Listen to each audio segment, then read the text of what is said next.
Et la vagabondance continue avec la Belgique. Donc, nous voici en Belgique, donc à pied et en stop pour l'instant. Un petit point sur la carte. En fait, en Belgique, donc je suis passé par Lille, au bord de la Deule, puis bord de la Lys, frontière à Ménin. J'ai fait ensuite du pouce jusqu'à Roedervoorde, 20 km au sud de Bruges, chez Lucienne et Chris. C'est un couple que j'ai rencontré déjà en avril 2012, donc l'année d'avant, quand j'étais allé faire mon tour dans les Fagnes de Belgique. J'étais passé par là également. Il m'avait accueilli, je crois que c'était via Couchsurfing ou quelque chose dans ce genre-là, et m'avait dit si tu repasses par chez nous, n'hésite pas à nous recontacter, même si ça n'arrivera probablement jamais. Et bien, c'est arrivé, je les ai donc recontactés et je suis allé chez ces gens-là. Et c'est très très important comme étape pour moi, puisque je ne savais pas ce que je voulais faire à ce niveau-là. J'envisageais de marcher vers le nord, j'avais envie d'aller vers le cercle polaire, c'est tout ce que j'avais comme idée en tête. Mais par où, comment, quels moyens, combien de temps, etc. J'en avais aucune idée. Sachant qu'en plus, on était maintenant euh, en automne. Donc j'allais vers le nord, vers l'hiver. Généralement, les gens quittent le nord en hiver. Et dans la discussion, j'envisageais d'acheter un vélo quelque part à Bruges, puisque la Belgique, la Hollande, un peu la Germanie, l'Allemagne, ce sont des pays très, très pro-vélo, très bien euh, équipés pour les vélos. Et le lendemain, en fait, Lucienne me déclare qu'elle va me donner une bicyclette, la bicyclette de sa mère qui se nomme Yvonne. Et donc, elle baptise la bicyclette Yvonne. Et je change juste un petit point avec son accord. Je baptise la bicyclette Prince Yvonne, en l'honneur du petit prince également. J'ai un contrat, donc la bicyclette est gratuite, j'ai rien à faire de particulier, c'est vraiment très généreux de la part de Lucienne. Elle me donne une lettre avec la bicyclette, lettre que je n'ai pas avec moi, puisqu'elle me dit ok, un jour tu te sépareras de cette bicyclette, je ne veux pas que tu la vendes, je veux que tu la donnes à quelqu'un qui en ait l'usage, et avec la bicyclette tu lui donneras la lettre. La lettre, elle était cachée, donc je ne l'ai pas lue à ce moment-là. Par contre, j'ai honoré mon contrat, on verra ça plus tard. Je pars donc avec une bicyclette et un compteur tout neuf, 00. Je suis prêt, tout est en ordre, j'ai refait mon sac, il tient comme il peut, hein, par-dessus le porte-bagages avec une grosse sangle. C'est parti, plein d'élan, plein de joie, plein de motivation pour une nouvelle aventure à vélo. J'ai jamais fait, enfin j'ai fait du vélo, mais jamais aussi longtemps. Et une demi-heure après le départ, crevaison. Je cherche partout dans le sac, impossible de trouver la pompe que j'ai oubliée chez Lucienne. Heureusement, j'avais encore son téléphone et j'ai donc contacté Lucienne qui est venue me sauver une deuxième fois en m'apportant la pompe que j'avais laissée. Euh, Autrement, j'étais bien embêté avec ce vélo parce que ce ne sera pas la première, ça sera pas la dernière crevaison. Voilà comment est foutu le vélo. Donc c'est un vélo type hollandais, vélo de voyage, longue distance, très très confortable vraiment. On est bien assis droit dessus. Ça roule bien, très peu d'efforts à faire. Les pistes sont très très bien entretenues. Il y en a partout. On évite de passer à côté des voitures. Ça sera pareil en Belgique comme en Hollande comme en Allemagne. Et mon sac qui n'est pas du tout adapté pour un vélo, c'est juste un sac à dos. Et tout simplement sanglé sur le porte-bagages. Très peu d'accessoires, juste le compteur, un antivol sous forme de chaîne et une béquille et l'éclairage évidemment. Avec j'ai également un gilet haute visibilité rétro-réfléchissant. En partant, je me dis, ok, je ne roule jamais la nuit, ok, je ne fais pas plus de 50 km par jour, ok, je ne dors pas sur la côte à cause du vent et de l'humidité. On verra que je vais briser absolument tous ces engagements. Trop, trop typique. Je fais du vélo, il y a une cigogne perchée avec un moulin en arrière, c'est vraiment l'ambiance carte postale, c'est parfait, la météo est bonne, il pleut pas, mais il fait pas chaud non plus. Et la météo bonne, je vais bientôt plus la voir pendant un petit moment. On va voir ça tout de suite. Si elle se couvre, je dors un peu n'importe où, là où je trouve. Avec le vélo, ça me peut permettre de faire des crochets de plusieurs kilomètres, alors qu'à pied, bah, ça prend tout de suite beaucoup plus de temps. Je sais pas du tout ce que c'est que ce truc. C'est à côté d'un jeu pour enfants, d'une aire de jeu pour enfants, et d'un vieux bunker. Euh, je sais pas si c'est des énormes pommes de terre, des cailloux, des pastèques. Hollande, le ferry. Je prends un ferry. Je sais pas du tout où je suis, j'ai pas de carte. Je longe la mer, c'est tout ce que je sais. Donc je traverse vers vraiment un endroit que je ne sais pas où je vais atterrir. Et à la sortie de ferry, il fait tout nuit, tout nuit. Je suis à vélo, je connais pas du tout la route. Je rencontre Castillo dans le ferry qui me dit si tu veux, je connais un coin pour dormir. Je suis SDF et j'y vais maintenant pour dormir. Sachant que lui, il est en scooter, moi je suis à vélo. J'ai envie de lui faire confiance à ce Castillo qui part, on s'exprime à peu près en anglais, mais il parle surtout une sorte d'espagnol mélangé avec du hollandais, je suppose. Et je suis Castillo. Castillo, il est coupable, il me raconte son histoire. En fait, à 14 ans, il habitait au Chili, sous le régime de Pinochet. Il a été en prison. À 15 ans, il a fait des camps de concentration. Et à 20 ans, il est éjecté en avion. Euh, et il se trouve depuis 32 ans en Hollande. En fait, le Chili s'est débarrassé des familles de révoltés. Et ils les ont balancés un peu n'importe où en Europe, quand ils les ont pas juste tués. Et donc, Castillo est arrivé en Hollande, par hasard, sans son père, sans sa famille, SDF. Ça fait 32 ans qu'il vit en Hollande et il ne sait toujours pas si le reste de sa famille est vivante. Il n'a jamais eu recontact avec eux. Il vit sur son scooter, il fait des travaux d'intérêt généraux pour pas aller en prison ou pas payer d'amende parce qu'il s'est récemment battu avec la police. Parce que il a bu sur un banc en public et c'est strictement interdit de boire de l'alcool en public en Hollande. Moi, je ne parle pas du tout hollandais, je parle un peu anglais, je comprends bien l'anglais, le français et j'ai quelques très vagues notions d'espagnol qui me restent du collège. Et du coup, lui, il me parle en espagnol avec des mots hollandais et anglais. Et on arrive à peu près à communiquer, à moi en espagnol, en français et en anglais. Et il m'emmène donc dans ce conteneur. Ce qu'on voit à droite, c'est la mer. C'est en plein vent, il fait froid, c'est humide. Et il dort sur ce banc et il boit de l'alcool jusqu'à s'effondrer parce qu'il dit que ça la réchauffe. Et je peux pas lui expliquer et j'ai pas envie de lui refaire sa vie que la sensation de chaud de l'alcool, c'est un faux ami mortel pour beaucoup de SDF, puisque en fait ça dilate les vaisseaux qui ne permettent pas de faire circuler le sang correctement quand il fait froid. Donc le corps pense qu'il a chaud alors qu'il a froid et ne met pas en place les défenses contre le froid. Et c'est pour ça que beaucoup de personnes sans domicile fixe meurent de froid avec l'alcool. On dort ici donc et le lendemain, je repars. Le conteneur.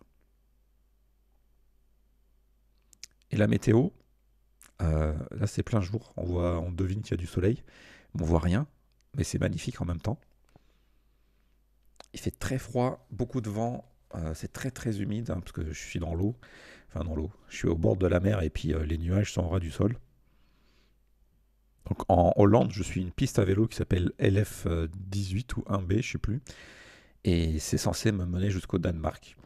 Il y a plusieurs petits ferries gratuits en fait pour les piétons et les vélos. Les vélos sont sanglés rapidement et puis on traverse euh, une série d'îlots en fait. Un peu, voilà, j'avais pris une carte en photo. Et en fait, entre chaque îlot, soit il y a des passerelles, soit parfois il y a des ferries gratuits. Et les paysages sont vraiment étranges,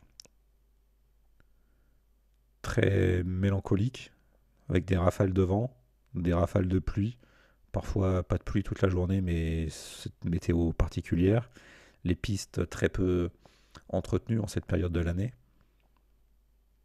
Parce qu'on est vers la fin de l'automne maintenant. Des petites bêtes. Bombarda, donc ce que j'avais à Lille, hein, j'ai changé de sac à dos. J'ai un sursac aussi pour mettre par-dessus mon sac de couchage. J'ai changé d'autres bricoles également. Mais je savais pas encore que j'allais faire du vélo quand j'étais à Lille. Ici, on voit pas très bien, mais si on plisse les yeux sur la gauche, il y a un sentier et sur le sentier, il y a des animaux. Il y a une biche notamment. Paysage absolument magnifique. Alors là, je suis seul de chez seul. Je crois que j'ai passé 11 jours dans un univers comme celui-ci sans croiser personne. sauf quand j'allais vers les gens, mais il y avait personne qui faisait du vélo dans un sens ou dans l'autre, pas de piétons, que dalle. Le sentiment de solitude positif qui est très très fort à ce moment-là pour moi. Je vis dans un autre monde, hors du temps, hors de l'espace. Je poursuis mon trajet à vélo dans une sorte de longueur monotone. Tout se ressemble et tout n'est pas pareil. Euh, je passe de paysages où il n'y avait rien à des grosses zones industrielles. C'est fascinant pour moi. J'étais jamais allé dans ce coin-là tout seul. Je crois que j'y suis jamais allé tout court d'ailleurs, avant aujourd'hui. Évidemment, d'autres crevaisons, hein, quand il le faut au petit matin ou juste avant la nuit. Typiquement, c'est quand je quitte la piste en fait pour trouver un coin pour dormir. Heureusement, j'ai de quoi remplacer. J'ai la pompe cette fois-ci. Et parfois, après plusieurs jours, le soleil daigne refaire une apparition et c'est joli.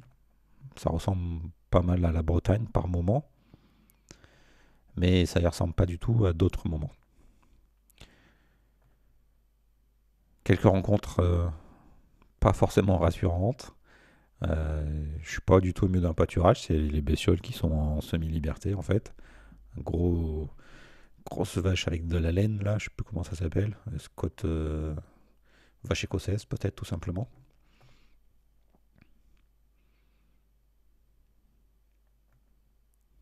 Mes repas, ou un de mes repas, typiquement ce genre de choses. Encore une fois, je cuisine pratiquement jamais, je mange froid pratiquement tous mes repas sauf ceux qu'on m'offre. Et exceptionnellement, je fais un feu, mais ça reste vraiment très rare, moins d'une fois par semaine. Vers l'infini et au-delà, dit-on. Toujours les ferries gratuits pour passer d'un îlot à l'autre. Des animaux morts, des jouets morts que je prends en photo. J'ai toute une collection comme ça, mais je vous épargne certains détails. Sexe, bière, rhum. Bah j'y vais. Mais il se passe pas grand-chose là-bas. Pas de sexe, pas de bière, pas de rhum. La route continue. Des petits coins vraiment sympas parfois, accessibles à vélo que je n'aurais pas vu à pied en fait parce que faut faire des détours. Mais 5 km à vélo ça prend pas de temps, mais 5 km à pied ça prend plus d'une heure, plus le retour.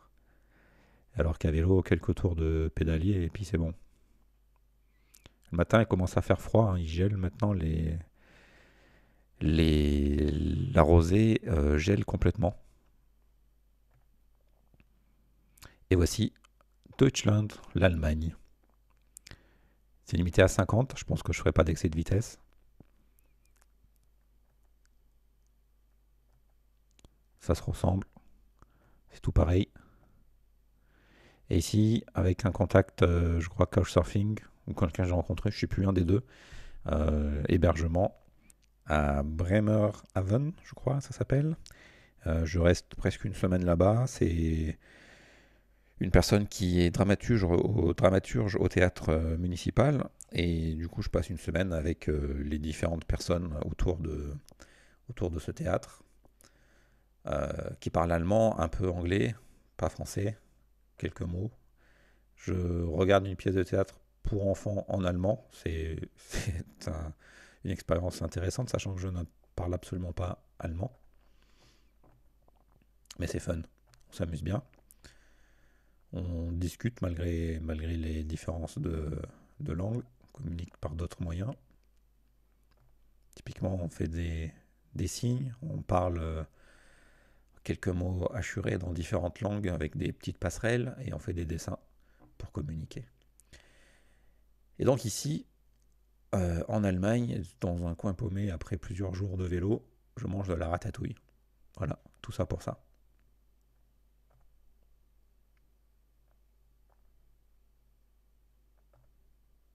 Il fait pas chaud. Et je continue d'aller vers le nord, vers le Danemark. Ici, c'est un observatoire à oiseaux. Alors, j'en ai pas vu beaucoup parce que probablement la pluie et le vent, c'est peu compatible avec beaucoup d'oiseaux.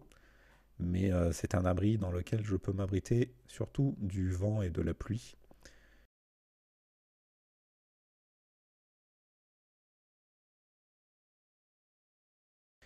Il n'y a pas de colline, il n'y a pas de montagne pour arrêter. Tout vient directement, en plus de la mer du Nord.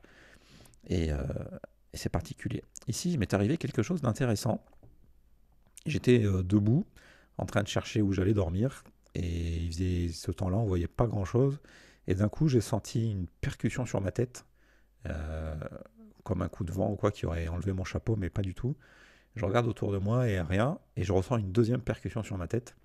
Et cette fois-ci, je vois une chouette, je crois, qui s'éloigne de moi. Et deux fois, elle est venue, je sais pas, m'attaquer ou m'attraper ou me pousser ou quoi, mais elle m'a poussé la tête dans son vol et elle est repartie. Euh, C'était intriguant et intéressant. Le Danemark n'est plus très loin. La photo qui va bien avec le globe derrière. Des perchoirs, des lieux vraiment un peu isolés où il n'y a personne et on dort bien. Je m'approche d'un champ pour déposer une petite crotte et puis il y avait ce lapin que j'ai vu qu'après qui m'a regardé tout le temps et qui n'a pas bougé. J'ai cru qu'il était mort en fait, ou gelé, ou je sais pas. Et en m'approchant justement pour vérifier, il s'est enfui. Voilà. Hébergé chez quelqu'un dans un garage. C'est toujours mieux que sous la pluie. Quoique, avec les souris qui courent partout et puis le sol dur et froid, c'est pas forcément terrible non plus de se faire héberger parfois. Plus que pas grand chose avant d'arriver au Danemark. 1234 km depuis mon départ à côté de Bruges, 1234 km à vélo. Dernière crevaison avant de passer la frontière au Danemark. Et on verra que c'est au Danemark que j'abandonnerai Prince Yvonne, la bicyclette, à cause notamment de la météo, mais ça sera pour le prochain épisode.